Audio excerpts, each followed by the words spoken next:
Elections come and go.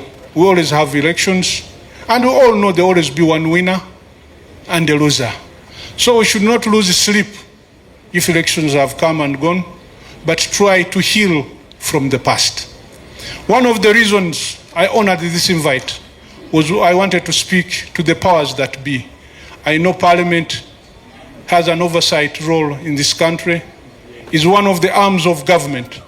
I thought that maybe when we speak there in the other places, possibly some people are not listening.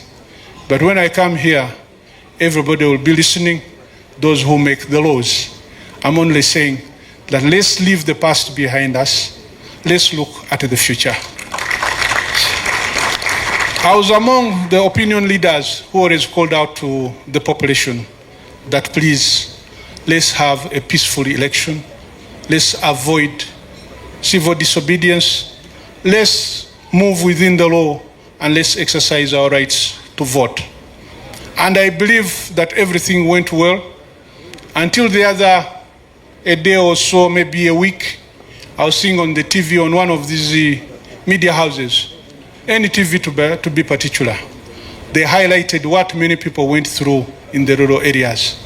There was a lot of anarchy, there was a lot of problems in those parts of the world. I'm saying it was uncalled for. All I'm asking from you, members of Parliament, use the influence you have, use the powers you have to cause those who are behind this violence to be individually charged for having harassed Ugandans. There is no reason why people should have gone through all this in the name of elections.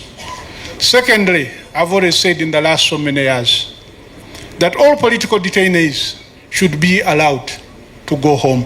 I want to ask you, Right Honorable Speaker and Deputy Speaker and members of Parliament, please use the powers you have, use the connections you have, and cause the political detainees, especially those who have been 5 years in incarcerations, those who have been there 2, 3, 4 years, to be allowed to join their families.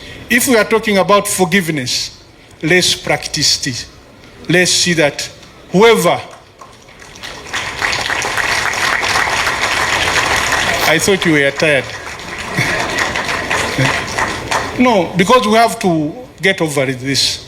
When I talk about political detainees, I'm talking about those people who have been 5 years, they have never been taken to court. If they have been taken to court, there is no progress. There is no evidence being shared with the defense team. Those are the political detainees I'm talking about.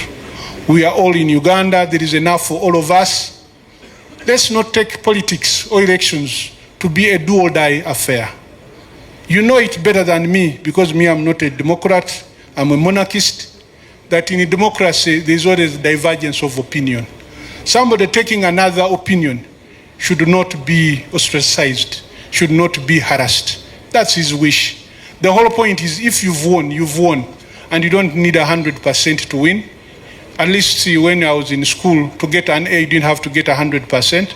Once you score a 70, you are there. So that's my appeal to you, Right Honorable Speaker, Right Honorable Deputy Speaker, and all members of the House, that let's close that chapter.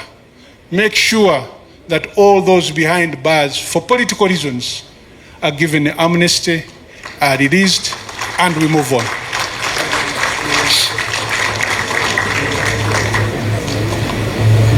Lastly, I wish to thank you for the warm invite. I want to thank everybody for having graced this function, for having graced this iftar, and we look forward to many. My brother here said it's the first time I'm honoring the invite, but it looks like it's the first time he's inviting me. I was last year.